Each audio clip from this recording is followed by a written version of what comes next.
آئیے طلباء و طالبات، آج ہم کلاس دہم سے 9واں سبق تاریخی ورثے کا تحفظ اس کے دوسرے پارٹس میں بقیہ حصے کا مطالعہ کرتے ہیں۔ اگلا پوائنٹ ہے ہمارے پاس میں برطانوی عجائب گھر اور انگلینڈ۔ اب لندن میں برطانوی عجائب گھر کی جو بنیاد ہے یہ 18ویں صدی عیسوی میں رکھی گئی۔ کہاں پہ رکھی گئی؟ لندن میں رکھی گئی۔ کون سے سن میں رکھی گئی؟ 18ویں صدی عیسوی کے اندر رکھی گئی۔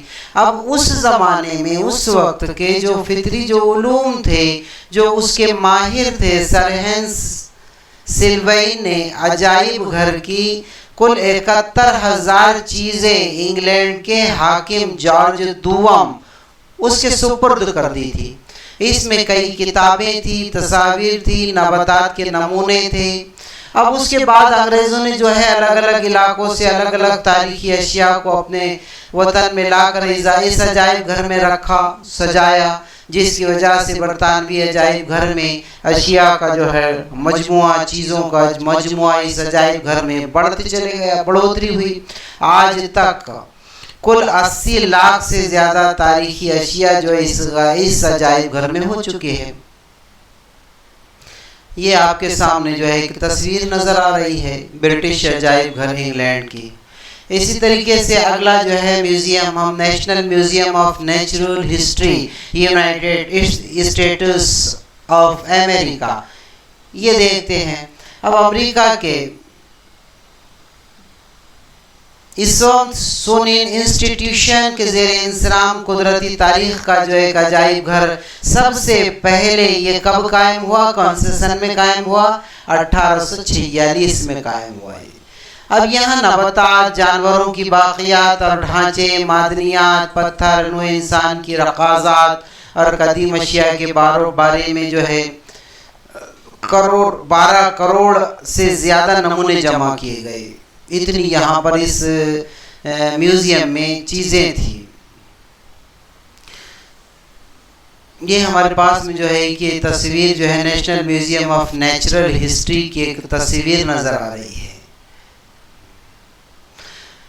اب اس کے بعد میں جو ہے ایک جانکاری کے لیے یہ بتا رہا ہے کہ بھارت کے مشہور عجائب گھر Indian museum Kolkata, national museum Delhi میں ہے، چھترپتی شیواجی مہاراج عجائب گھر جو ہے یہ ممبئی میں ہے، سالار جنگ میوزیم جو ہے یہ حیدرآباد میں ہے، دی کیلیکو میوزیم آف ٹیکسٹائلز یہ احمد آباد۔ بھارت کے مشہور عجائب گھروں میں یہ درج بالا جو ہے میوزیم شامل ہے۔ اب اسی طریقے سے بھارت کے عجائب گھر کے متعلق بتا رہا ہے کہ کولکتہ کا انڈین میوزیم ملک کا پہلا عجائب گھر ہے۔ کہاں پہ؟ کولکتہ میں، جو ایشیاٹک سوسائٹی آف بنگال کی جانب سے 1814 میں اس کی بنیاد رکھی گئی، قائم ہوا تھا۔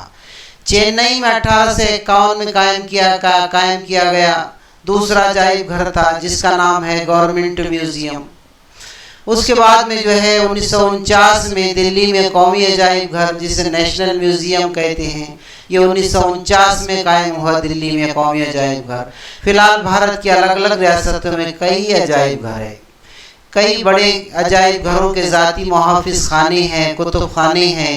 کچھ عجائب گھر جو ہے یونیورسٹی سے جڑے ہوئے ہیں، منسلک ہے۔ ایسے عجائب گھروں کی جانب سے علم عجائب گھر مضمون کے مختلف نصاب سکھائے جاتے ہیں۔ اب علم عجائب گھر میں ڈگری اور ڈپلومہ نصاب فراہم کرنے والے بھارت کے کچھ اہم ادارے اور یونیورسٹی کی جو ہے ہمارے پاس میں فہرست ہے۔ وہ پہلا ہے قومی عجائب گھر جو کہ دلی میں ہے، دوسرا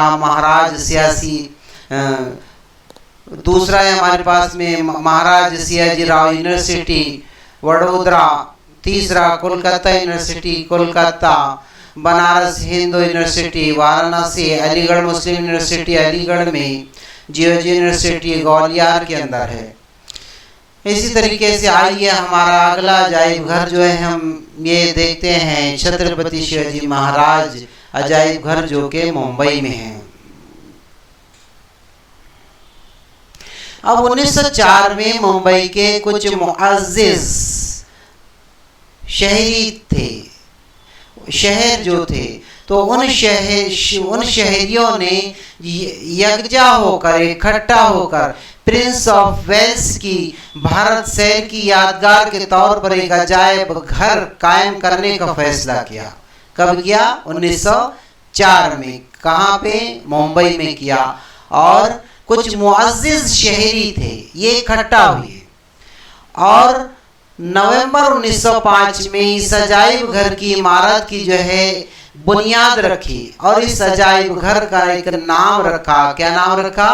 prince of Wales Museum of Western India. اب 1998 میں اس عجائب گھر کا نام کو تبدیل کر دیا گیا، Prince of Wales Museum of Western India سے بدل کر اس کا نام 1998 میں چھترپتی شیواجی مہاراج عجائب گھر رکھ دیا گیا، جو کہ تصویر میں دکھائی دے رہا ہے۔ اب عجائب گھر کی عمارت انڈو گوتھک طرز تعمیر کی ہے، جو کہ نظر آ رہی ہے۔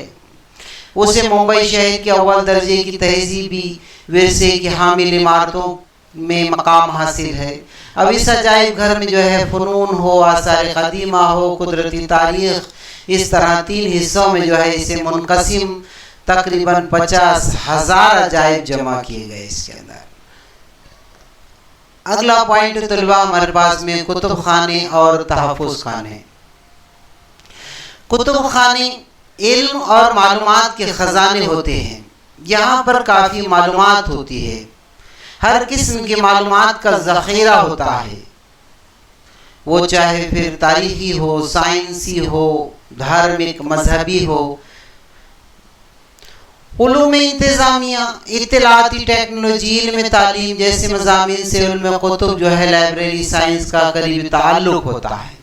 رسالے مرتب کرنا، ان کا باقاعدہ نظم نسق کرنا، تحفظ نگہداشت کا کرنا، ذرائع معلومات کی نشریات جیسے اہم جو ہے یہ کتب خانے کام انجام دیتے ہیں۔ ان میں سے کئی کام جو ہے نئے کمپیوٹر نظام کے ذریعے انجام دیے جا رہے ہیں۔ منتظمین جو ہوتے ہیں، جو ذمہ دار ہوتے ہیں، ان کی ذمہ داری ہوتی ہے کہ قارئین کی ضرورت کے مطابق جو ہے، جو قارئین چاہتے ہیں اسی کے مطابق جو ہے کتابیں فراہم کیے جائے۔ تکشیلہ یونیورسٹی کے کتب خانے 500 قبل مسیح سے 500 عیسوی میسوپوٹیمیا کے اسرین سلطنت کے شہنشاہ اسور بانی پال کا کتب خانہ 700 قبل مسیح میں جو کہ ہے، اور مصر کے اسکندریہ کا کتب خانہ 400 قبل مسیح۔ دنیا کے سب سے قدیم جو ہے یہ کتب خانوں میں مانا جاتا ہے۔ تمل ناڈو کے تنجاور کا سرسوتی محل کتب خانہ 16ویں 17ویں صدی کے نائک راجہ کے دور میں تعمیر ہوا تھا۔ 1675 میں وین کوجی راجہ بھوسلے نے تنجاور جیت کر خود مختاری حکومت قائم کی تھی۔ وین کوجی راجہ بھوسلے اور ان کے وارثین نے سرسوتی محل کتب خانے کو زیادہ سے زیادہ جو ہے فروغ دیا تھا، جن میں شرفوجی راجہ بھوسلے کا کافی اہم حصہ تھا۔ اور ان کے اعزاز میں 1918 میں اس کتب خانے کو انہی کا نام دیا گیا۔ اس کتب خانے میں کل 49,000 کتابیں ہیں۔ بھارت کے کئی کتب خانوں میں سے کچھ کتب خانے خصوصی ذکر کے لائق ہے، جس میں جیسا کولکتہ، یہ بھی ذکر کرنے کے لائق ہے، نیشنل لائبریری دہلی کی، Nehru memorial museum and library Hyderabad کی، اسٹیٹ سینٹرل لائبریری ممبئی کی، لائبریری آف ایشیاٹک سوسائٹی اور ڈیوڈ سیسوین لائبریری وغیرہ کتب خانوں کا جو ہے یہاں پر ہمارے بھارت میں جو ہے یہ قابل ذکر ہے۔ محافظ خانوں کا نظم جو ہوتا ہے وہ تکنیکی نظریے سے کتب خانوں کے نظم کا جو ہے ایک حصہ ہوتا ہے۔ اب اہم اندراج والے کاغذات میں کوئی تبدیل نہ کرتے ہوئے جو کاغذات اہمیت رکھتے ہیں ان کاغذات میں کوئی تبدیلی نہ کرتے ہوئے جوں کا تو انہیں محفوظ رکھا جاتا ہے، اسے رکھنا، ان کی فہرست تیار کرنا، ضرورت کے مطابق جو ہے فراہم کرنا، جس کے سبب یہ کاغذات تاریخی اعتبار سے جو ہے انتہائی قابل اعتماد مانے جاتے ہیں۔ کمپیوٹر کے استعمال کے سبب جو ہے کتب خانے اور محافظ خانوں کو جو ہے آج کے اس نئے دور کا انتظام لازمی طور پر جو ہے اطلاعاتی ٹیکنالوجی سے جڑا ہوا ہے۔ بھارت کا پہلا سرکاری محافظ خانہ 1891 میں امپیریل ریکارڈ ڈپارٹمنٹ جو کہ کولکتہ میں ہے یہاں پہ قائم ہوا۔ 1911 میں یہ دہلی میں یہ منتقل ہو گیا، اور 1998 میں بھارت کے صدر جمہوریہ جو کہ آر نارائنن نے قومی محافظ خانے کو عوام کے لیے کھلا کر دینے کا اعلان کر دیا تھا۔ یہ بھارت کی وزارت ثقافت کے ماتحت جو ہے ایک شعبہ ہے، اور 1948 سے دستاویزات یہاں ترتیب سے لگا کر رکھے گئے۔ اب اس میں انگریزی، عربی، ہندی، فارسی، سنسکرت اور اردو اور موڑی رسم الخط کے جتنے بھی اندراج تھے وہ سب کے سب اس میں شامل کر دیے گئے۔ ان اندراج کی درجہ بندی عمومی، قدیم، علومی، مخطوطات اور نجی دستاویزات جیسے 4 اقسام کے اس میں شامل ہے۔ اب اس کے علاوہ بھارت کے ہر ریاسی حکومت کے خود مختاری محافظ خانے، حکومت مہاراشٹر کے محافظ خانے کی شاخیں ممبئی میں، پونا میں، کولکتہ میں، اورنگ آباد میں، ناگپور میں ہیں۔ پونا کے محافظ خانوں میں مراٹھوں کی تاریخ سے متعلق 5 کروڑ موڑی رسم الخط کے دستاویزات کاغذات ہے۔ اسے جو ہے پیشواؤں کا دفتر بھی کہا جاتا ہے۔ تو طلبہ اس طریقے سے جو ہے یہ ہمارے پاس کا جو ہے یہ حصہ جو آج ہم نے سمجھا ہے یہ یہیں تک رکھتے ہیں۔ آگے جو ہے بقیہ حصہ اگلے ویڈیو میں جو ہے مکمل کرنے کی کوشش کریں گے۔